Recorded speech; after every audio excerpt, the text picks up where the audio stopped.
which of course we lead it off with the Patriots coaching search. We will lead off the show with the Patriots coaching search until there is no more coaching search, until a few days after they have named their head coach. And now there is some controversy with the Patriots coaching search. Of course there is. They haven't really had one of these in, 25 years. And so there's bound to be some controversy with it. But this is coming from, I say from within the Patriots media, not the national media, which I was a little surprised by, because when Gerard Mayo gets fired on Monday, we hear kind of the greatest hits of the people who've never lived in Boston, who don't know anything about Boston. And they're like, wonder why they fired a black guy after 1 year. And it's like, no mention of anything from the Raiders, who also fired a black guy after 1 year. Again, a former player, wasn't successful, didn't have any direction, but of course they do everything right. The big bad bullies from Boston do everything wrong. So we heard a little bit of that, Bomani Jones and Stephen A. Smith and, the people that they play the greatest hits. And then Burt Breer got in on the action on Tuesday night with NBC Sports Boston. And I'm a big Burt Breer fan. I actually think he is one of the most level-headed guys that covers the Patriots, because when the Patriots were good, it was a lot of these cronies who would, never question anything the Krafts did. And then the majority of the guys who would get clicks would be the Ron Borgeses and the Ben Volans and the Mike Felgers, who would just try to find anything wrong with a thing that was going very, very well, and would insult you, the Patriots fan, for, celebrating that everything went well. I found it really tiring.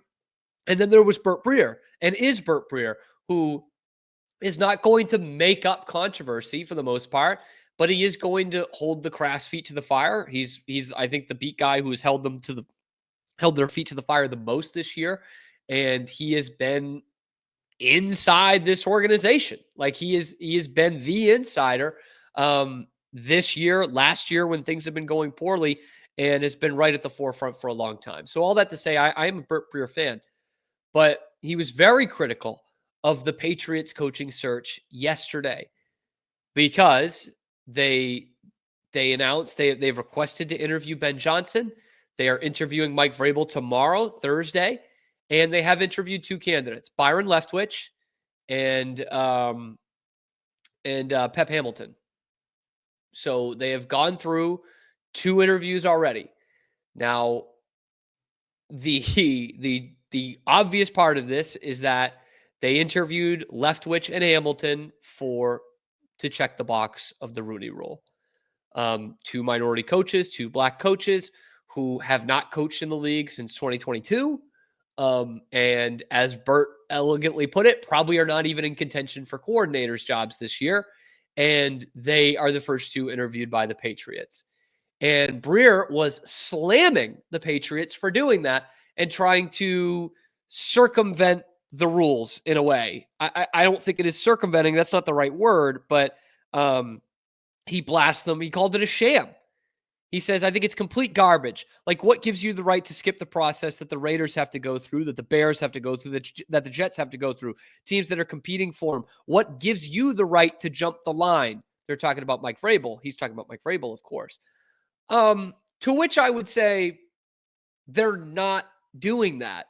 In fact, Mike Vrabel has already interviewed with one of the teams that you're talking about. And what it really comes down to is that the Rooney Rule is probably an outdated rule at this point.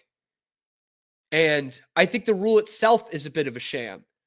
I think it's insulting to minority coaches, if we're being totally honest. And I'm sure there's that argument still out there that there's not enough minority coaches in the NFL. And maybe that's true. I think there are plenty in the NFL. Mike Tomlin's one of the most successful coaches in the NFL. Todd Bowles has put together a Coach of the Year campaign last year with Tampa, and how that thing turned around. They're going to the playoffs again. So it's I'm in no position to say, this is the right number of minority coaches or anything like that. But this rule of just, hey, you have to token interview someone is probably a bit outdated, because we do have a lot of minority head coaches and coordinators and front office members in the NFL. 25 years ago, we did not. The NFL was way behind, and it was not indicative of the people in certain football roles were not in major football roles. But it's not that way anymore, to the point where now this rule is insulting. And so are the Patriots just checking a box by interviewing Byron Leftwich and Pep Hamilton? Yes, they are. They are. But that's the way it's laid out for you. And they're not jumping the line. Mike Vrabel has interviewed with the Jets. They're second in line for that. And there's nothing to say, to go back to this report from Breer, or what Breer is saying here. There's nothing to say that the Raiders can't do the same thing. Like, why can't the Raiders just interview two diverse candidates that they have no interest in hiring and just get that over with? There's nothing that says, hey, you can't do 2 token interviews right away. In fact, you only need to interview 1, if I'm not mistaken, 1 diverse hire. So the Patriots went out there and interviewed 2. Yeah, they got it out of the way. Guys who probably are not real candidates for this job. And now they are going to hire the guy that they want, or interview the guy that they want, I should say. But like, there's nothing in the rule books that says they can't do that. And to be quite honest, in the ultimate results-driven business, I don't think there's really anything unethical with that. Like, the Chargers last year interviewed 15 coaches or whatever it was, 10 coaches, and they knew it was going to be Harbaugh. In fact, they needed to do some before Harbaugh was done with his season at Michigan. But like, what's the issue with that? You know what I mean? It's like, now you're just wasting your time. And I do like that the Krafts are actually going through a process now and are actually interviewing guys. But if they just interviewed Mike Vrabel and then they hired Mike Vrabel and Mike Vrabel was successful, who cares? The problem with the Mayo thing was they didn't get it right. They didn't interview anyone with any kind of experience. Like, now they are going through a process, and now that process isn't good enough. This is what bugs me. It's Burt Breer taking this moral, ethical stand that A, I don't think he gives a shit about, and B, it's like they're following the rules.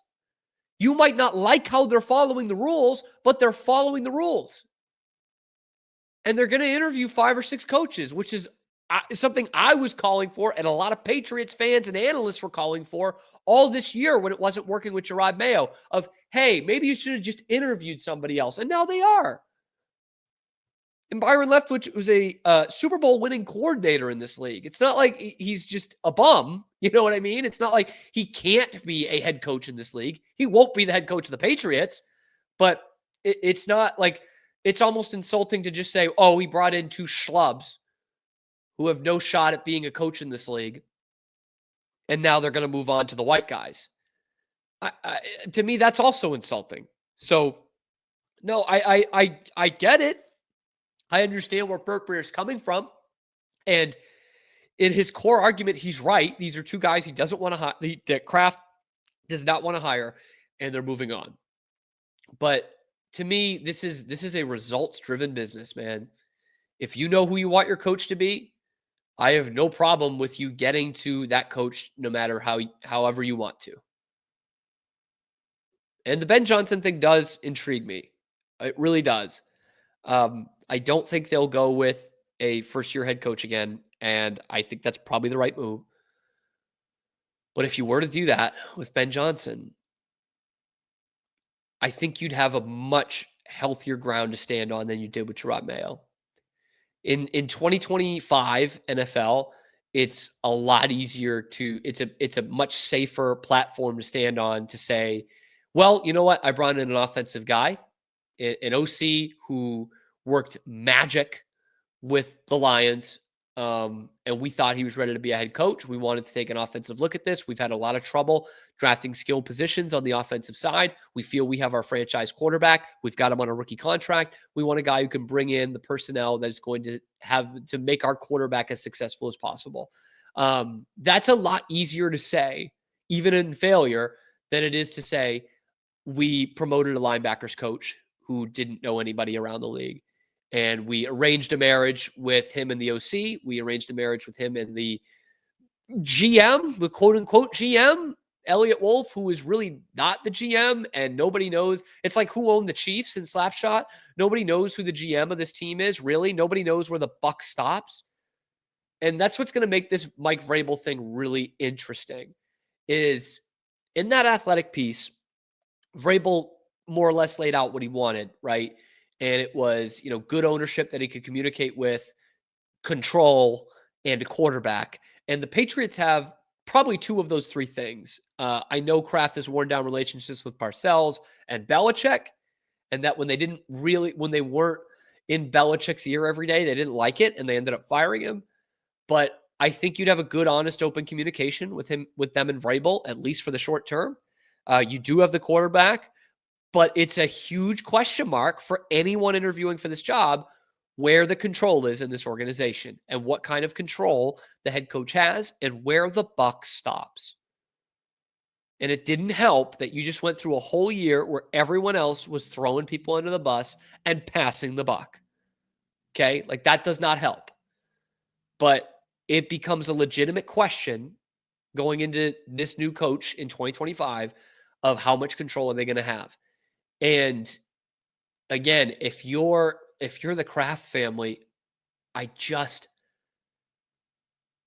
you're probably not going to get a Bill Belichick again, but I just don't understand how you go through 20 years of that and not think, you know what, maybe it's best to just get whoever we think the best candidate is and give them control of the team.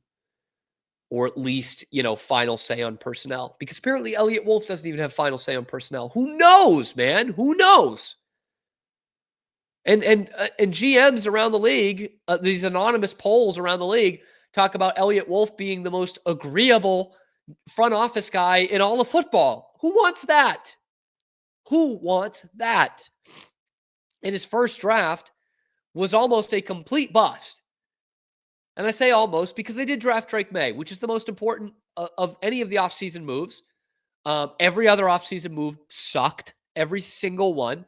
And at 3, once the two other quarterbacks were gone in the 24 draft, what else were you going to do but pick Drake May? You weren't picking Marvin Harrison. You weren't. There was just no way. You had to pick a quarterback. So the only thing he got right in the offseason in 2024 was the foolproof, the idiot proof. Like, you had to draft this guy. And not to say that it was foolproof that he would be very good in year one, which he was, but foolproof in that you needed a quarterback. You'd already traded Mac Jones. You needed to go and get somebody, or else Bailey Zappi and Jacoby Brissett were your quarterbacks for the future. So, and then you were going to wait for this quarterback draft in 25, which everyone knew was going to be a weak draft, and it's looking weaker than ever. Weaker than ever. Taking a gamble on Shedeur Sanders or Cam Ward, and then what? Jackson Dart, Jalen Milroe, sorry. Like, who do you go to? Quinn Ewers could potentially be in that mix. It's not a good quarterback draft. So all that to say, Elliot Wolf in the most idiot-proof pick possible, which did work so far. That was the only good move he had in the offseason. So yeah, I would think anybody that comes in here, any coach that comes in here is going to want some control. And I think it's silly that Burt Breer is calling this a sham from the Patriots, because to be honest, at this point, it's a sham around the league. It's a sham of a rule.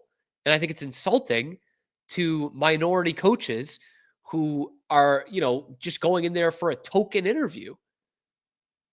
And it stinks. And then you got to wonder, is it a token interview or is it not? Or are they being serious? And then you've got a game where these minority coaches are wondering whether they're going into a real interview or a joke interview, because each team has to interview a minority candidate. So the whole thing is a sham. Don't say the Patriots are cutting in line. In fact, they're waiting their turn with the guy they actually want. I think that's the most important part of all of this. Why can't they wait in line, wait their turn like the Like, why don't they go through the process like the Jets? The Jets already interviewed Mike Vrabel. So Thursday becomes a pivotal day in Patriots history. I have a prediction that by Monday we will know who the Patriots' next head coach is. If they can interview Ben Johnson, which again, they're still waiting for confirmation. And as we found out with the Bears, you can be denied. Imagine being denied, like as bad as the Patriots situation is, and it could be even worse if they don't get Vrabel. But imagine being denied an interview with Mike McCarthy with that fucking bum. And the Cowboys are like, no, we don't think you should interview him. That's probably saving your ass, Chicago. Why'd you want him? Nobody's and it's also petty by the Cowboys because they have 9 more days to re-sign him, to give him a new contract, and they're not going to let him interview with another team. Cowboys are a sneaky mess too. Even at 7-10, they're a sneaky mess. Anyway, the whole thing's a sham. The Patriots are a sham in a lot of other ways. This, they are not. They want their guy in Mike Vrabel. They interview him tomorrow. By Monday, he'll probably be the Patriots head coach. We are Rogue Media Sports. Hey, thanks for stopping by. And if you like this video, be sure to give us a like and subscribe. It really helps out the channel a ton. You can follow me on Twitter here for some more outrageous Boston sports takes coming to you every weekday at noon Eastern time. And then after that, wherever you get your podcasts. We are Rogue Media Sports.